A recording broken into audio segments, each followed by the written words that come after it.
It's always exhausting when you are dealing with trolls, but I think it's still very important to have those conversations even with the trolls. It's like, if the shit doesn't come and float up, how are you going to know the shit exists? The whole Me Too allegations, which is again why you were in the news, calling out Shehnaz and for calling out Sajid Khan, which is brilliant actually. The whole ease with which they have been rehabilitated in a sense. Where does that leave the whole fight? It slowed it down.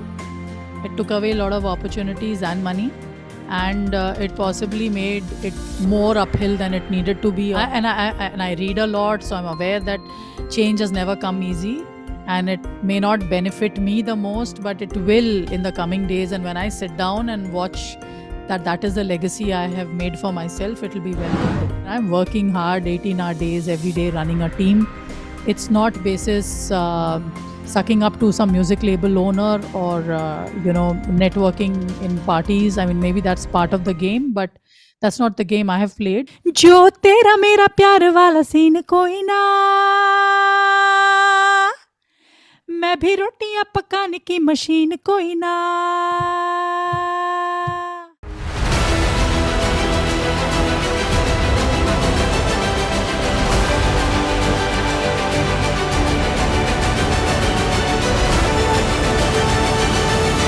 She has one of the most melodious voices in the Indian music scene, but she also uses that voice to call out against anything that is wrong. Joining me on Table Talk today is singer and music composer Sona Mohapatra. Some would say she's also an activist, and I want to really hear it from her if she thinks that kind of puts her into like these binaries. But fantastic music, and she's probably going to tell me that she's moved way beyond Ambar Saria or my absolute favorite Afterglow, the remix. But Sona, thanks so much for joining me today on Table Talk, and it's a conversation I've been looking forward to discuss different aspects of your career and your life outside your career as well. But a quick reminder before I move ahead to like, share, and subscribe to our YouTube channel, Jyotsna Mohan, and to see more of these exclusive interviews.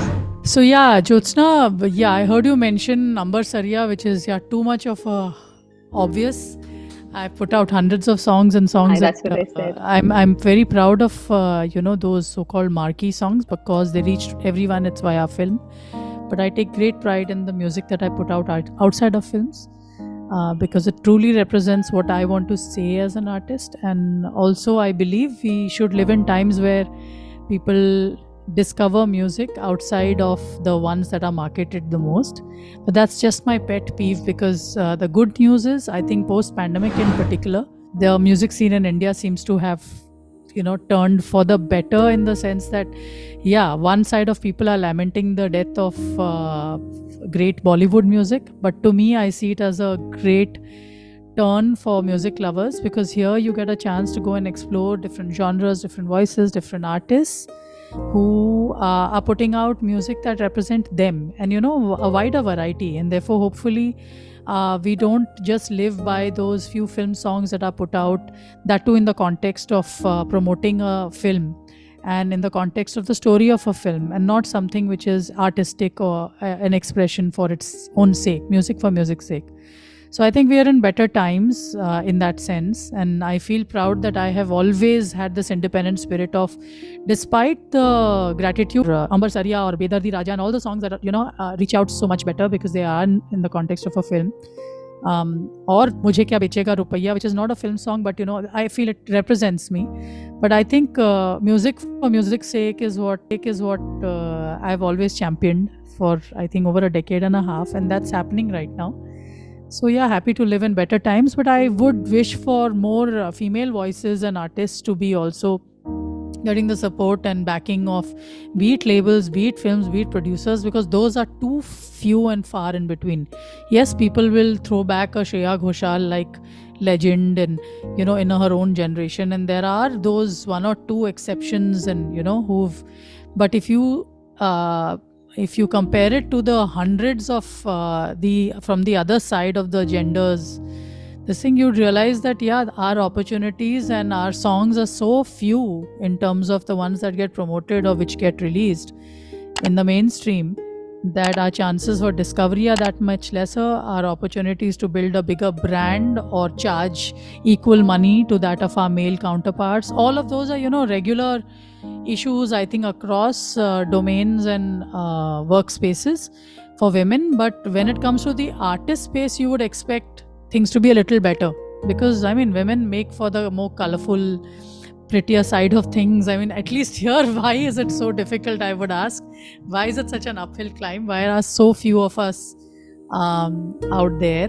So, yeah, I think these are my pet concern right now. Also a little unsettled because of the fact that I've been in the news, 24 hours news cycle, and I'm getting trolled by paid bots, I'd like to know, and place out there, not fans that people, there is a whole world out there in the digital space which is, out to posture about their importance. And here, I just feel, it's just an opportunity for us to have conversations in the popular culture space which are valid, considering Women's Day is round the corner. And I might have 100 people ask me, why do we need such a day in today's day and age? But every day becomes clear to me that it is important to have one day where we sit down and take a deep breath and say that, yes, we still need this day, because there are conversations to be had, which would go for, I think, a more better place for all of us in the longer, larger perspective. Yeah, a little exhausted with the trolling. It's always exhausting when you are dealing with trolls, but I think it's still very important to have those conversations even with the trolls. It's like, if the shit doesn't come and float up, how are you going to know the shit exists? So you need to get that cleaned out of our world. Yeah. But isn't it disheartening, that you're speaking up for these causes, and then, you're speaking about a woman who's done more harm to the cause, and yet you get trolled in the business. No, but that's par for the course. I am not surprised or shocked or hurt. I mean, it's, I think in every phase in history, be it the men and the women, both I mean, if you're fighting the good fight, so to say, I have to keep at making my music yet, going on stage, being the best at my job, which is, I hate it when people try to call me an activist, not because I think it's taking away my commercial value, which it is, by the way, but because, activists do the hard grind of actually every day waking up and doing grassroots work. So I wouldn't like to take away their glory. I am someone who has very lucky to have found, reaped the rewards of hard work and constant work on my craft, and to have found a platform and a stage where people listen to me, where I'm visible, the media tunes into what I have to say. I don't want to fritter away this opportunity of this lifetime, where my voice can reach out, cause awareness about some things, and create conversations, debates, sometimes even arguments and fights. All of it is worth it, because at the same time, I wake up every day with a sense of purpose to create beauty in this world. I create songs, I'm releasing music on my own, I'm blind producing my own videos, I'm creating the concepts of my own videos. And so I live a very hamal life, so to say. I mean, I'm working hard, 18-hour days every day, running a team. It's not basis sucking up to some music label owner or networking in parties. I mean, maybe that's part of the game, but that's not the game I have played. So at the cost of sounding really boring, pedantic, or even righteous, I would like to think, I'm not all perfect, but I'm living a very, very crazy, fun life, The thing is, I mean, it's the year has just started. My first release is out there. It's called Roti Machine. It's tongue-in-cheek. It's fun. It's not meant to be giving you any gyan. It's a simple story of love is a two-way street. If you expect love, or you expect me to do things for you, that includes even making roti. I'm okay to do that also. If that's a skill I'm better at, I'm happy to do that. But it's a two-way street. You need to be able to make me feel special, do something for me in return. And some boys have been cheeky enough to respond, and I see the merit even in that. They said, why don't you make a song about men being ATM machines? Because they are expected to provide or bring in the bread, and those traditional roles which put a lot of men under pressure too. And that is true. Men are under pressure. There are the good men of the world who need to, they don't have the option of chilling out, putting up their legs and saying, I'm going to take a sabbatical because maybe the woman can take care of me. Those things happen too in my world, but they're not, they are the exception. Again, the pressure on men to provide is so much more. And then you have popular culture, and especially a lot of the music and music videos that comes out in the Punjabi industry, and then it has seeped in elsewhere, where it is all about gaddis and Gucci Prada kharidna for ladkis, and how girls are all ready to be bought and they just need to be objectified. So I mean, all that materialism and all is very cool, but we come from a culture which was never about I mean, there's so much and at the same time you might be in a phase to enjoy all of that, Ferraris and open top Gaudis. I love driving those too. But all the music putting the men with the swag and the men telling us that we can be bought over, I think needed a response. So my idea of even doing a roti machine was to just say that, guys, well, let me tell you what women want. And it's not bags and shoes and Gucci and Prada and being taken to a mall and made to, like dance for you. Like, how come all of you have the opportunity to throw so much of swag while we are just ornaments in your, and these music videos and these songs really do influence boys and girls. Because I know my niece, who's a 17-year-old, who is tuning into a lot of those playlists. And it's cool to, you think that it's not affecting her because, but it is. It is, because if you see Instagram and you see social media, you feel the pressure that, and a study just came out. I mean, it's a proper study that's been done over the last 4 years over Corona, before and after the pandemic. And this study shows that, and the sample set is not from India, it's UK and a bunch of other countries. But I'm sure you can see the same connection in India, where it says that young girls are going through a lot of mental depression. It's really shocking the way it is affecting young girls mentally, the pressure of social media and the fact that you can never win this competition of what somebody else has or how they look. I've actually written a book on it. So oh, wow. I've done a deep dive on it. Oh my God, I would love to read it. I'm curious to know why men are not that affected. I mean, hats off to them if they've been able to stay away from it. But the truth is, I think our gender has a lot more of pressures of, and we are still in the process of, and I don't claim to be having taken a deep dive to really understand the physiology or psychology or the socio-political, whatever, over the decades, why women are affected differently in social media. I mean, it's obvious to me as a female putting out content on social media that the easier numbers are to be had if I were to shake my butt doing yoga or, in some way titillate the audience, a little bit of skin show, and the dumber you are, the sillier you are, you're likely to be engaging more people. And if engagement on social media is a gauge or a metric by which people are, gauging my success, because that's a real thing.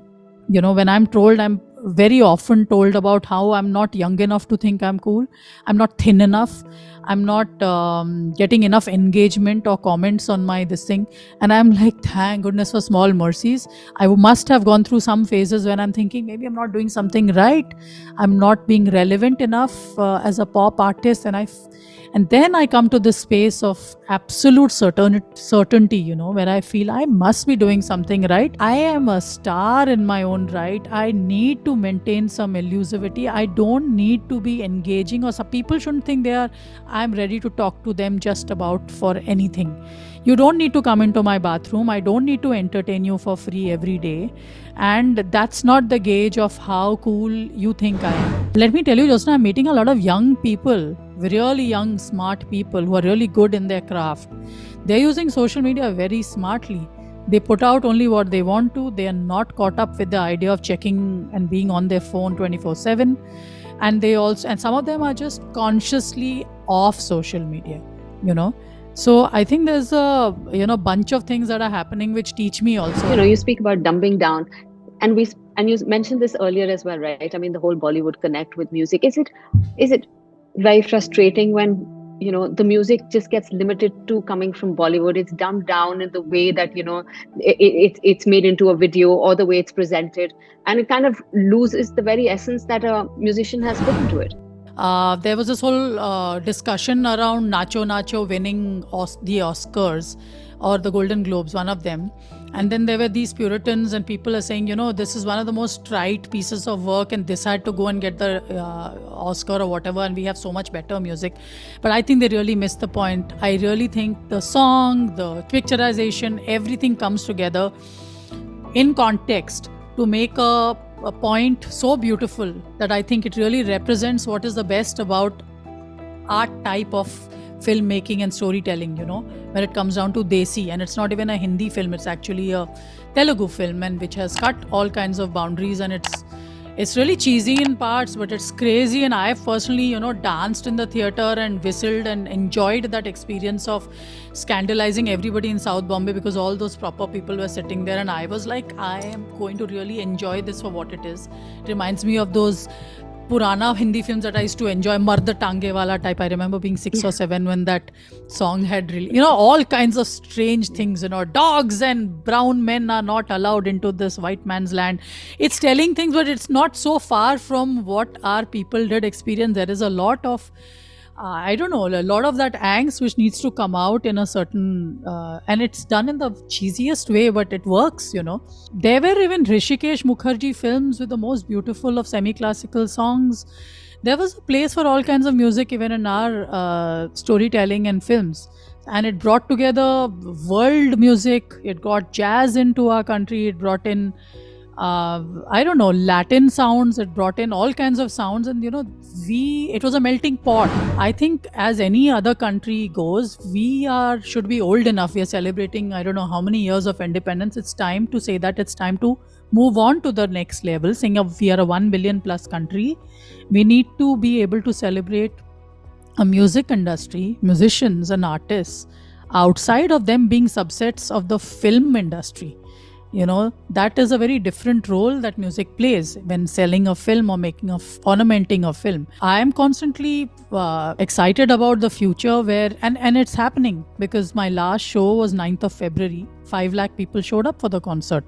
So while I'm a pre-streaming artist, so to say, I spent the last 5 years on a documentary. I made Shut Up Sona at a time, with Deepthi Gupta, my friend, and she's directed it. At a time when, there was no concept of documentaries and a female subject, and then Mohapatra is up to some stupid thing of doing something with a friend, maybe some kind of a home video. And then we did go on to make something that we are very proud of.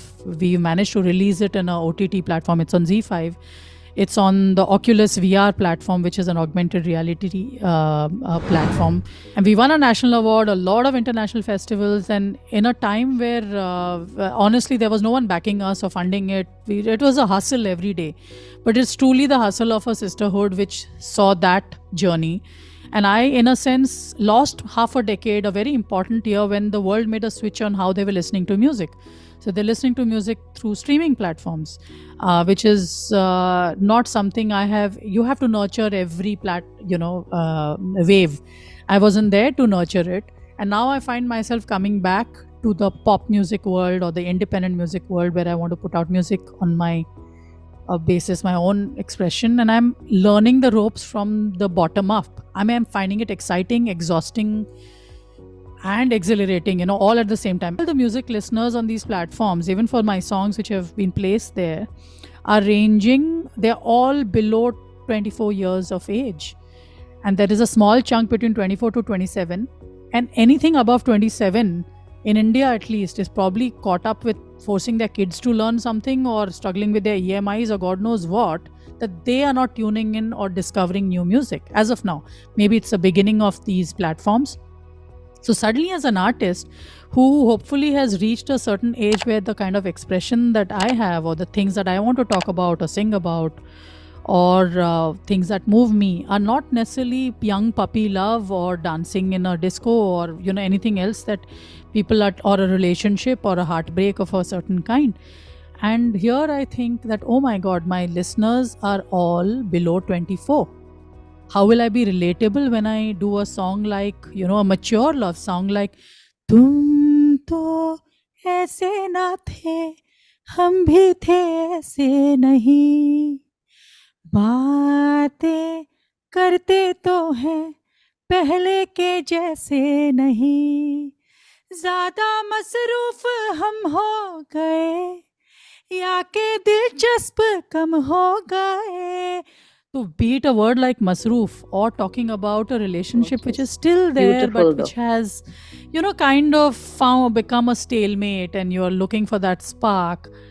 It's not the relationship which possibly a 21, 22-year old is experiencing, and you wonder, should I even put this song out because it's not going to be relatable? But then you just put it out anyway, saying that you need to express and be authentic to your stage in life and not try and be something that you're not. A lot of us in the creative field have struggled with the same thing. How do you write to relate to an audience that is young? How do you, that has no staying power? I must tell you that there is a happy ending to all of these experiences. I put out a bunch of songs in the end of last year in December. One is a Sambalpuri folk song which I've put out from my perspective. Rasar keli po saraki ko chhare guna mane tike chita re mane tike chita saragi ko chhare guna mane tike chita rasar keli po. It's a love song to a tree. It's an ancient song which I have these Afro beats and a beautiful electric guitar riff, and I decided to go with a concept of the bleeding mother earth, not Mother Earth, the Earth Goddess, and it's an actual festival that is celebrated in where I come from. My roots are in Orissa, and Orissa has this pre-Hindu. I mean, it's come into the Hindu tradition of it's called Raja, where 5 days in the year we celebrate the bleeding earth goddess. So it's a periods that are celebrated, and it's a celebration of sisterhood, womanhood. Women are made to feel very special, new clothes, different kinds of sweets, very specific rituals to celebrate and in a sense bust the taboo around menstruation and periods. And we've had this for centuries and centuries, or over 1,500 years, and it's still celebrated. It's still very big because I did my college in Orissa, and I know that Raja was a very special time. And I remembered that, and I said, I want to make a music video around that, the bleeding goddess. And a lot of people were eked out with the fact that why do you need to always do something conceptual? It would be fun. It's such a lovely dance song. Why can't we just do a lovely dance video?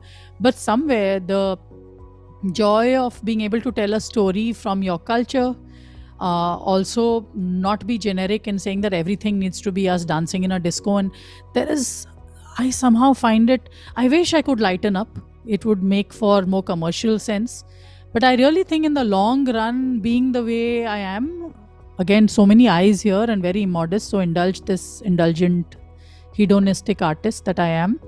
But I think it's paid off. I have not had more Bollywood songs than 8 or 10 of them, which is very little in comparison to what happens when you become a mainstream star. And I do a show which is an entertainer show, a storyteller show, and it's still happening after all so many years. My band is one of the best tuned bands, so I just feel there is a rainbow in all of this. It's the whole Me Too allegations, which is again why you were in the news for calling out Shehnaz and for calling out Sajid Khan, which is brilliant actually. And you had called out, I think, Kailash, Kher and Malik, and the whole ease with which have been rehabilitated in a sense. Where does that leave the whole fight? Well, I don't think it's a lost cause completely. There's been, and one has to see the glass as half full. The media still listened in when I said, and thankfully you use the word call out, which is so appropriate, because the headlines mostly when I say see these things are about me bashing, me lashing out, me somehow being this violent, crazy person who is going around destroying and being negative. So the person who is calling out or drawing your attention to something which is so deeply disturbing, when you have a guy who has constantly been on a reality show for 10 years which has children, and I'm an insider, so I know of very senior people who've sat in this couch opposite me just last week, who were grinning and telling, you did a good thing. I was there in Indian Idol, and yes, that guy, he messed with a lot of young girls, and we used to keep getting this khabar, and he and he was sitting with 5 of his teammates. There were women there, And I was looking to strike some kind of a deal for a roti machine, actually, specifically with that portal, and somebody very senior. And I had just finally had to tell him, I said, what stopped you from stopping this? Like, why do you think it was my job to do 10 years later? Or why is it that you are patting me in my back and I should be grateful for it? Because at least somebody is saying that you did the right thing. I mean, I have to be grateful for the smallest kind of validation that comes my way of support. But it also frustrates me to say that there are so many people aware of all of it and they think it's okay to look the other way around. Obviously, I can't change that world, but there has been an awareness that has grown. There's a conversation in places. There are systems that have been changed, and that is a larger systemic change that I feel is the worthy outcome of sticking my neck out and losing a lot of work and probably being painted as a troublemaker. Did it derail your career? It didn't derail. I'm too hardworking. But while I say that, there is also a pinch of exhaustion. It slowed it down. It took away a lot of opportunities and money, and it possibly made it more uphill than it needed to be, or I would have reached a stage where I want it a little easy. But then I'm kind of used to, I read a lot, so I'm aware that change has never come easy, and it may not benefit me the most, but it will in the coming days. And when I sit down and watch that is the legacy I have made for myself, it will be well worth it. And sometimes the closest ones, the ones who've supported you most, they are also the most exasperated with you, and they're like, are you doing this on purpose? Are you really wanting to shut down every little window that is open for you? Like, what the hell are you doing? And then that shakes me up, and I'm sometimes, I go into this numb space saying, did you really say this to me? Are you telling me it's my fault that, the world is not a fairer place? And those things happen. But then I think you have to be this rubber doll that bounces back. Especially when everything is so polarized anyway, right, these days. I think that's the case around the world, but maybe it's वो जो होता है ना टक्कर, वहीं से कुछ अच्छा निकलता है. Don't believe things are that doom and gloom even there.